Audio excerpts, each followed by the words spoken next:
नमस्कार दोस्तों, आज हमारे शेयर मार्केट में उथल पुथल मची हुई है।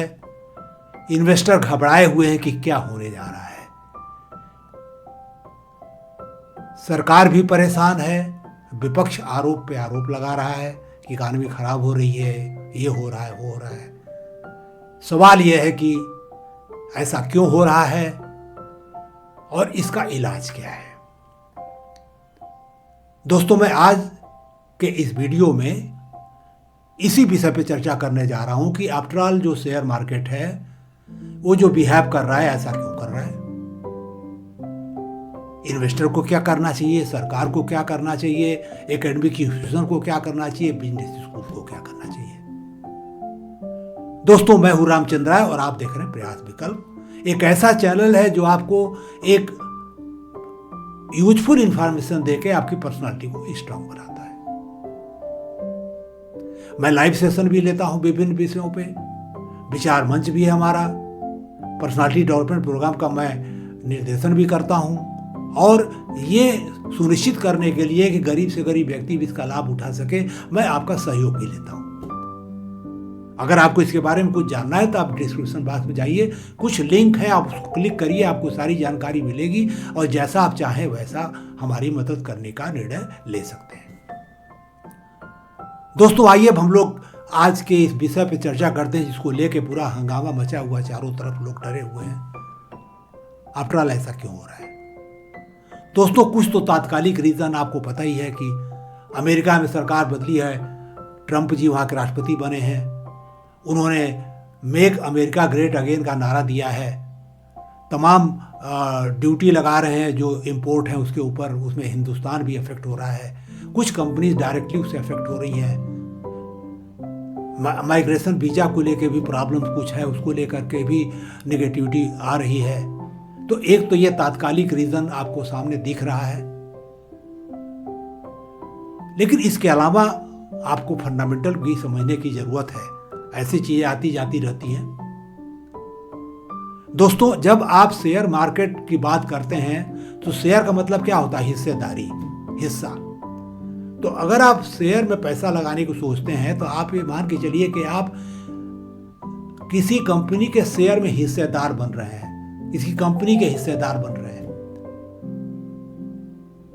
मान लीजिए आपने अपना पैसा म्यूचुअल फंड में दिया, तो म्यूचुअल फंड जो भी फंड मैनेजर है उसने आपके एक कार्पस बना आपके जिसमें आपका भी पैसा है, उसको मिला करके 100-200 कंपनी पे लगा के एक डाइवर्सिफाई कर दिया। तो ओवरऑल वो शेयर कैसे परफॉर्म करेंगे उसी हिसाब से वो कार्पस या म्यूचुअल फंड भी आपका परफॉर्म करेगा। तो अगर इंडिविजुअल लेवल पे आप सोचें तो आपका शेयर की प्राइस बढ़ेगी, आपका इन्वेस्टमेंट तब बढ़ेगा जब जिस कंपनी में आपका पैसा लगा हुआ है वो कंपनी अच्छा करे, अच्छा प्रॉफिट कमाए और प्रॉफिट का जो ग्रोथ रेट है वो अच्छा हो हर साल दर साल। अब सवाल है कि कोई कंपनी अच्छा कैसे करती है। कोई कंपनी अच्छा करेगी इसके लिए जरूरी है कि जिसने उस कंपनी को प्रमोट किया है, एस्टैब्लिश किया है, जो एंटरप्रेन्योर है, जो उद्यमी है, वो कैपेबल हो, इफेक्टिव हो, और जो उसकी सपोर्ट टीम है, चाहे उसका मैनेजर हो, एम्प्लॉय हो, वो भी अच्छे हो, कैपेबल हो, फाइनेंशियली प्रूडेंट हो, ये भी फाइनेंशियली प्रूडेंट हो, इंटेलिजेंट हो। तो अगर आप चाहते हैं कि शेयर मार्केट मजबूत हो, आपका पैसा मैक्सिमाइज हो, तो निश्चित रूप से सरकार का कुछ रोल बनता है, एकेडमिक इंस्टीट्यूशंस का कुछ रोल बनता है।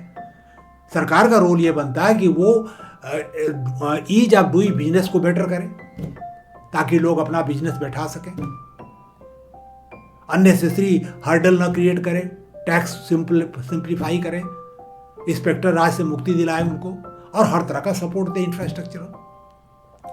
और एकेडमिक इंस्टीट्यूशंस का, स्पेशली बिजनेस स्कूल्स का, मैनेजमेंट स्कूल्स का ये फर्ज बनता है कि वो एंटरप्रेन्योरशिप को डेवलप करें, मैनेजरियल कैपेबिलिटी डेवलप करें, एम्प्लॉइज की स्किल को शार्पन करें, उनकी पर्सनालिटी को स्ट्रांग बनाएं। अगर वो ऐसा करते हैं तो निश्चित रूप से एक ह्यूमन रिसोर्स मिलेगा किसी भी कंपनी को जो कैपेबल होगा, और वो कंपनी के अच्छे परफॉर्मेंस में अपना कंट्रीब्यूट करेगा, कंपनी प्रॉफिट कमाएगी, और अगर कंपनी प्रॉफिट कमाएगी तो निश्चित रूप से आपका शेयर प्राइस बढ़ेगा। एक बात और है कि अगर गवर्नमेंट फ्री एजुकेशन या सस्ती शिक्षा, अच्छी क्वालिटी की शिक्षा उपलब्ध कराती है, जिसमें बिजनेस एजुकेशन भी है, मैनेजमेंट एजुकेशन भी है, और भी चीज़ें हैं, कॉमर्स है, आर्ट्स है, जो भी है, तो लोग अपनी कैपेबिलिटी को बेटर बना पाएंगे। और अगर वो अपनी कैपेबिलिटी को बेटर बना पाएंगे, इफेक्टिव हो पाएंगे, फाइनेंशियल इंटेलिजेंस डेवलप कर पाएंगे, तो निश्चित रूप से या तो कोई अच्छी नौकरी पा जाएंगे या अपना उद्यम करेंगे। और जितने ज़्यादा लोग नौकरी में आएंगे, जितने लोग इंटरप्राइजेज नई नई आएंगी, उतने ही लोगों की इनकम बढ़ेगी। इनकम बढ़ेगी तो निश्चित रूप से वो कंज्यूम भी करेंगे, और कुछ सेविंग होगी, उसको इन्वेस्टमेंट करेंगे। तो एक तो गुड्स एंड सर्विसेज जो भी कंपनीज बना रही हैं उसकी डिमांड बढ़ेगी, तो कंपनी निश्चित रूप से ग्रो करेगी, उसका प्रॉफिट भी ग्रो करेगा, और शेयर प्राइस उसकी वजह से भी बढ़ेगा। दूसरी चीज़, जब इनकी डिस्पोजेबल इनकम होगी, जो सेविंग होगी, उसको अगर शेयर मार्केट में या कहीं भी इन्वेस्ट करेंगे तो यहाँ से सप्लाई भी बढ़ेगी, तो इन्वेस्टमेंट भी बढ़ेगा, और उधर से डिमांड भी गुड्स एंड सर्विस की बढ़ेगी। तो दोनों तरफ से जो कैपिटल सप्लाई है और जो डिमांड है प्रोडक्ट सर्विस की, दोनों में अगर इम्प्रूवमेंट होगा तो निश्चित रूप से जो कंपनी होगी वो बेटर परफॉर्म करेगी। और जब ज़्यादातर कंपनीज के शेयर अच्छे परफॉर्म करेंगे तो ओवरऑल शेयर मार्केट का इंडेक्स ऊपर जाएगा ही जाएगा। तो ये कुल मिला जुला के ये सारे फंडामेंटल रीजंस हैं जिससे शेयर मार्केट ऊपर जा सकता है। और अगर इसके अंदर वीकनेस है, सरकार ईज ऑफ डूइंग बिजनेस नहीं ठीक से कर रही है, इंफ्रास्ट्रक्चर नहीं दे रही है, हरेसमेंट लोग और टैक्स को लेकर के, तो निश्चित रूप से बिजनेस सेंटीमेंट खराब होगा। और अगर एकेडमिक इंस्टीट्यूशंस लोगों को डेवलप नहीं कर रहे हैं, एंटरप्रेन्योरशिप डेवलप नहीं हो रही है, तो निश्चित रूप से वो मैन पावर सपोर्ट नहीं मिलेगा। तो अगर यहाँ कमजोरी है सप्लाई साइड में, मैन पावर हो चाहे हो, तो निश्चित रूप से शेयर मार्केट खराब बिहेव करेगा। दूसरा एक सवाल और है कि क्या यही केवल रीजन है ऊपर नीचे जाने का? यही केवल रीजन नहीं है। एक तो मैंने बताया कि भाई अमेरिका में क्या हुआ, उसकी वजह से कुछ हो रहा है। दूसरी चीज, पिछले कुछ दिनों में जो फॉरेन इन्वेस्टर्स हैं 3 लाख करोड़ से ज्यादा पैसा निकाल लिया, शायद उनको कहीं बेटर चांस दिख रहा है। तो ये भी सोचने की बात है कि आफ्टर आउट क्यों निकाल रहे हैं। इसका मतलब हमारे अंदर कुछ कमजोरी वो देख रहे हैं, हमारी इकोनॉमी में कमजोरी देख रहे हैं, फ्यूचर में कमजोरी देख रहे हैं, इसलिए निकाल रहे हैं। तो हमको इसको सोचने की जरूरत है, फंडामेंटल्स पे काम करने की जरूरत है। एक बात और है, कुछ लोग शेयर मार्केट में शॉर्ट टर्म गेन के लिए आते हैं कि आज आए कल कमा लेंगे, ट्रेडिंग करते हैं। तो अननेसेसरी जब सप्लाई बढ़ती है शेयर मार्केट में, तो डिमांड सप्लाई के वजह से, डिसबैलेंस की वजह से भी शेयर प्राइस जाते हैं। अगर आप सब्जी मार्केट में जा रहे हैं, कोई सब्जी खरीदिए, अगर सब्जी कम है और ज़्यादा लोग चाहते हैं उसको, तो निश्चित रूप से उसका प्राइस बढ़ जाएगी, उसकी कीमत बढ़ जाएगी। वही हाल शेयर मार्केट के लिए भी है। लेकिन एज ए इन्वेस्टर आपको क्या करना है? एज ए इन्वेस्टर पर्सनली आपके लिए मुश्किल है ये पता करना पड़ा कि कौन कंपनी अच्छी है, किसका एंटरप्रेन्योर अच्छा है, किसका फ्यूचर अच्छा है, किसका शेयर बढ़ने की उम्मीद है, ये आपके लिए मुश्किल है। तो आप अपना जो पैसा है SIP के थ्रू या जैसे भी है म्यूचुअल फंड में लगाइए, इंडेक्स फंड में लगाइए, जिसके प्रोफेशनल मैनेजर्स होते हैं, वो एक्सपर्ट होते हैं, वो लोग रोज़ रिसर्च करते हैं और सही जगह पैसे को लगाते हैं और इधर से उधर उसको ट्रांसफ़र करके आपके पैसे को बढ़ाने की कोशिश करते हैं। तो निश्चित रूप से आप अगर इनडायरेक्टली इन्वेस्ट कर रहे हैं किसी प्रोफेशनल के थ्रू, और लंबे समय के लिए इन्वेस्टेड रहिए ताकि आपको कंपाउंडिंग का बेनिफिट मिल सके। आज 100 रुपया लगाए, कल 110 होगा, 121 होगा, 131 होगा, और री इन्वेस्ट होते होते वो कई गुना आपका पैसा हो जाएगा। और ओवरऑल शेयर मार्केट नीचे जा ऊपर जा नीचे ऊपर चलता रहेगा, लेकिन लंबे टर्म से आप देखोगे तो आपको ओवरऑल बेनिफिट मिलेगा, आप इन्फ्लेशन को बीट कर पाओगे।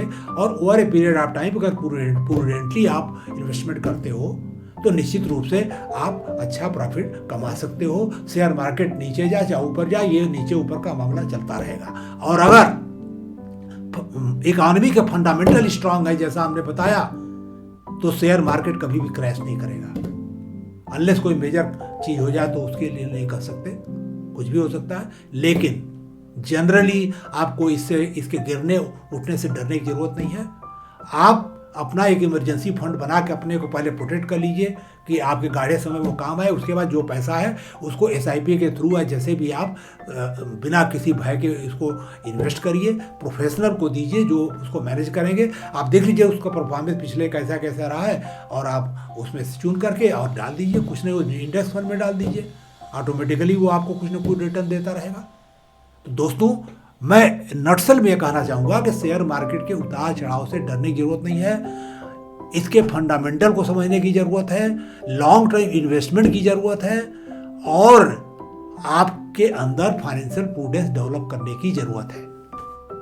अगर आप ऐसा करते हो तो निश्चित रूप से आपका पैसा ग्रो करेगा, आप फाइनेंशियल इंडिपेंडेंस प्राप्त करोगे। दोस्तों इसके पहले कि मैं आपसे विदा लूँ, आपसे एक निवेदन जरूर करूँगा कि अपने हेल्थ पे जरूर ध्यान दीजिए, चाहे वो मेंटल हो चाहे फिजिकल हो। मेंटल हेल्थ के जरूरी है कि गार्बेज से दूर रहिए, निगेटिविटी से दूर रहिए, पॉजिटिव चीज़ों के पास रहिए। और फिजिकल हेल्थ तब होगी जब आप स्वस्थ जीवन शैली अपनाएंगे, अच्छा खान पान, नींद और सब कुछ लेंगे और अपनी पर्सनालिटी पे रेगुलरली वर्क करेंगे। इसलिए मैंने ये चैनल शुरू किया। दोस्तों उम्मीद है कि आपको कुछ इसमें चीज़ें अच्छी लगी होगी। अगर ऐसा है तो इस वीडियो को आप शेयर भी करिए और हमारे चैनल को सब्सक्राइब भी करिए ताकि YouTube को भी पता चले कि कुछ हम अच्छा काम कर रहे हैं, लोगों के लिए बेनिफिशियल है, वो इसको प्रमोट करेगा। दोस्तों हमें सुनने के लिए बहुत बहुत धन्यवाद।